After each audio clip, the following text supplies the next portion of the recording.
Saying is, we hear you. Folks, we understand that this is a quality of life issue, but it's also a legal issue. And combined, we are determined to work as a team to ensure that this stuff stops, that it stops popping up in your neighborhood. And where it exists, know that the sheriff and everybody behind them will be coming for you.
privileged to be the Borough President of Staten Island and joined by representatives from District Attorney Michael McMahon's office, Mr. Tom Ridgett, and the New York City Sheriff, Mr. Anthony Miranda, and his fine team and associates in the Sheriff's office. Today marks a very, I think, good and significant day for what has been a bad quality of life situation for many, not just across Staten Island, but frankly across the city. And that's the proliferation of a lot of stores that sell illegal substances, from cigarettes to gummies to different types of cannabis. And a lot of folks have legitimately and rightfully have complained about what's going on in their backyard, literally, or by a school, or by a train station, or by a senior center, or a house of worship. And it was almost as if a sort of a helpless situation of they're there, we know what's going on behind closed doors, and we want to do something about it. So for the last few months, we've been in constant communication and coordination with the District Attorney's Office, and especially the Sheriff's Office, as well as NYPD and other agencies that are involved. And we're very pleased to announce that today, the Sheriff's Office, leading the way, went after 4 different stores and imposed more than $200,000 in fines, not to mention getting not just this contraband, but a whole van full, about 20 or 21 bags of stuff. So what we're saying is, we hear you. Folks, we understand that this is a quality of life issue, but it's also a legal issue. And combined, we are determined to work as a team to ensure that this stuff stops, that it stops popping up in your neighborhood. And where it exists, know that the sheriff and everybody behind them will be coming for you. And I also want to take this moment to thank the mayor, Mayor Adams, because a few months ago he came down with a mandate that all city agencies must work together to stop this problem. And I think Mr. Miranda will tell you, I'll speak for himself, but it was that synergy that got all agencies on the same page with the power from above to say enough is enough. So with that, I'd like to call up from the Sheriff's Office, the New York City Sheriff, Anthony Miranda. Thank you. First of all, I want to say thank you to the Borough President for having us. It's a pleasure working with his office and the District Attorney on a regular basis to address the community complaints that are coming in. We coordinate our efforts collectively. I think it's the greatest approach. As the Borough President said, the Mayor's mandate that this is a city problem and that all agencies need to cooperate with each other in collaboration is what the task force has been doing. So we work with the Sheriff's Office, New York City Police Department, DCWP, the District Attorney's Office. We work with the Office of Cannabis Management as well as state agencies, Buildings Department, Fire Department when necessary, and the Department of Health when it comes to different types of enforcement. What you see in front of you is a sampling of what gets taken on a regular basis. And we can start here with the untaxed cigarettes. This is all revenue that's escaping the city of New York. Untaxed cigarettes that's being sold. You have the flavored vapes, which have been banned, which are also something that they're marketing to our children. And you have the packaging that's right in front of you. Here's just a couple of samples of the Monopoly guy. This is not for adult use, right? This is what that they're packaging, and they're trying to target our young adults, young children with this. This is why this enforcement becomes extremely important. This is also a health issue because this is an unregulated market. We have no idea what they're mixing these products with. So we are enforcing by our schools, by our houses of worship, by our parks, anywhere we receive a health complaint where somebody has gotten sick. And the message to parents and adults, if you've gotten sick at any location because you purchased some product, we are not investigating you and what you're purchasing. We will investigate those locations for the danger that it presents to our communities, and we'll work with all the collective agencies to ensure that the proper investigation is done and the actions are taken. Here's another sampling. This is something that if you pick up, children are not going to be able to tell the difference. And for the parents or the adults that are using this, if you bring these or these gummy products home, children cannot tell the difference between the adult use product and their products. That means that if you're keeping this at home, please make sure you're keeping it away from children, because when children sneak and they're taking candies, they don't take one, They tend to take the candy away from you. There's some other room. They're taking 4 or 5 and eating as much as possible, which will result in your child overdosing. So please, if you're an adult population and using this product or have friends, children coming over, please make sure you're securing this. I want to share to you some statistics that we've generated so far in Staten Island. We have 95 total inspections were conducted, combined compliance and intelligence inspections. A total of 2,700,000 in civil penalties have been issued so far. Over 1,600,000 of illicit products have been seized. Enforcement actions, there have been 8 arrests, have been made, 35 cease summonses have been issued, 24 notices of violation issued by the Sheriff's Office, 135 notices of violations issued by DCWP, which include 489 violations with a total of 2,750 counts. Products seized, as you see, include cartons of untaxed cigarettes, other tobacco products, flavored tobacco, flavored vapes, THC vapes, cannabis flower, pre-rolled cannabis sticks, and packages of THC edibles. So far, we received 129 pounds of cannabis flower and pre-rolled sticks, and 180 pounds of THC edibles have been seized from the inspections so far in Staten Island. So this is giving you that we are out here very, very much investigating these allegations. And for the community, your complaints matter. So please make sure you continue to share the information that you have and the information you receive and share it with our agency, and we'll ensure that we do the proper investigation and take the appropriate action. Again, it is a pleasure and an honor to partner with the Borough President and the District Attorney's Office in these efforts to ensure that we are protecting the health and safety of our communities. So thank you so much. Thank you very much. Thank you kindly. Thank you very, very much. Those numbers from 95 inspections, 2.7 million penalties. What from when? This is from the start of our task force, which was December of November 2022. November 2022. This is so far from November 22 to today, not counting today's seizures. Today's seizures are another $215,000 of civil penalties that were issued. And he's up here, he's the leader of the pack, but I'd like to just acknowledge his colleagues here and thank them publicly for what they do, not just today, but every day. Thank you, folks. Thank you. And you're right. We talked about the risk associated and the potential marketing to young people, which is a sin, in my opinion, when you abuse a child like that. But this is also potentially deadly. You know, we know that fentanyl and other things exist that could lead to death.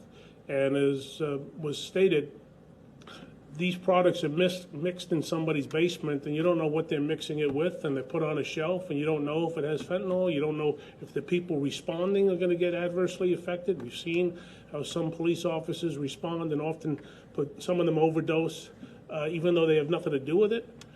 And the other aspect is that there's a criminal element to this. You know, in today, one of the locations got a little heated because there is a criminal element behind some of these operations. It's not just sort of some mom and pop operation. Some of them are very sophisticated and bad dudes.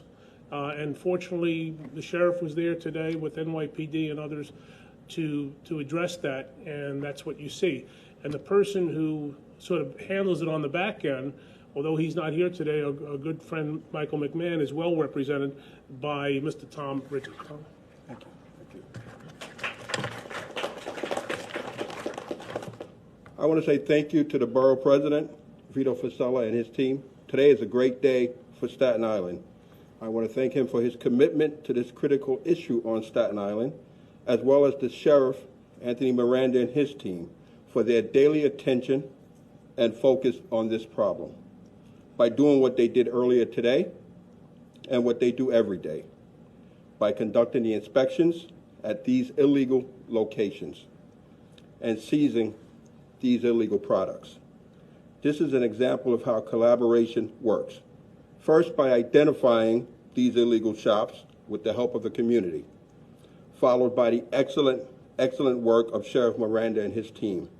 And then we at the DA's office do our job on the back end, as the Borough President just stated. Everyone sees these shops and know they are a problem. Anyone who resides on or is familiar with Staten Island knows about the proliferation of these illegal smoke shops in our borough. They are pervasive, they are annoying, they are dangerous. They are in every precinct on Staten Island: Forest Avenue, Victory Boulevard, Bay Street, Castleton Avenue, Richmond Avenue, Amboy Road, Highland Boulevard, New Dorp Lane, Manor Road, Arthur Kill Road, Annandale Road. You get the picture. I have a list of over 100 of these type of locations. They are a problem for many reasons. They are selling dangerous products: cannabis, edibles, gummies, marijuana vapes, candy bars, Cheetos. Some of the products attractive to children, and many of these locations within close proximity to schools. We wrote a search warrant earlier this year for a location in Port Richmond, the North Shore, where 75 pounds of marijuana was recovered, as well as mushroom candy bars. And another search warrant that we wrote for Great Kills, South Shore, approximately 100 pounds of marijuana and 69 mushroom candy bars were recovered. Regardless of your stance on the benefits of legal marijuana, there must be zero tolerance for black market sales of these products, especially targeted at our young people who are most at risk. Today is a further example that this will not be tolerated. Let's not forget the numerous 311 calls that we receive also for these locations involving quality of life offenses, loud music, traffic violations, illegal parking, crowds gathering, as well as the 911 calls we received for these locations involving more serious offenses, disputes, fights, violence. And let's not forget that because this is a cash business, albeit illegal, they are susceptible to robberies and violence by those seeking to steal their products or their profit, risking injury to innocent bystanders and responding law enforcement officers. 2 months ago, July, 2 months ago, we had a homicide at a smoke shop on Manor Road. That is currently under investigation. We've had robbery attempts where guns have been displayed and or shots have been fired at these smoke shops. For all of these reasons, we must remain vigilant and continue our efforts, like those by the sheriff here today. With the continuing support of the community, with the continuing support of my office under District Attorney McMahon, and the support of our great Borough President Vito Fossella and his office, my message to these illegal shop owners: see you soon. Thank you very much, Tom. Good man, good American. We really appreciate what you do to try to keep Staten Island safe, and please thank the District Attorney and Sheriff Miranda. I want to thank you once again for what you do, and know that these things don't happen by chance. There's a lot of preparation in advance of any of a raid or trying to apprehend it. And Tom brought something up. This is no commentary on whether legal cannabis is good or not good. It has nothing to do with the legal market or if adults want to do what they want to do. This is about an illegal operation that subjects potentially kids to danger, potentially death. Tom mentioned a homicide that was probably, my observation, directly related to what happens when this type of thing occurs. And fortunately, we have a sheriff and his team that are not going anywhere. Tom said it well, we'll see you soon. So if you're still out there doing this, rest assured, don't be surprised if you get a visit by these fine people. Any questions? Just tell us a little bit about the task force, who it's made up of, and what exactly has been carried out, and also just how it started. The task force was started by the mayor's directive in November of 2022. It's comprised of the Sheriff's Office, the New York City Police Department, Department of Consumer and Worker Protection, OCM, Office of Cannabis Management, when they work with us. We use the Fire Department, the Buildings Department, and the Department of Health, depending on the situation of the type of enforcement that we're conducting. The problems that you guys ran into today, that was Jersey Street, or can you speak anything more about that? There, again, I think the commentary was more that there are some locations, and as we go into those locations, we have to take the proper precautions. Some people behind these locations are organized crime or gang-related. When we go in, we need to take the safety of the team that's going in to secure the location. We understand that the police department has had some confrontations at some of these locations when we go in to do inspections. So the intelligence that we gather from the various agencies, enforcement agencies, is important to our efforts and when we go forward.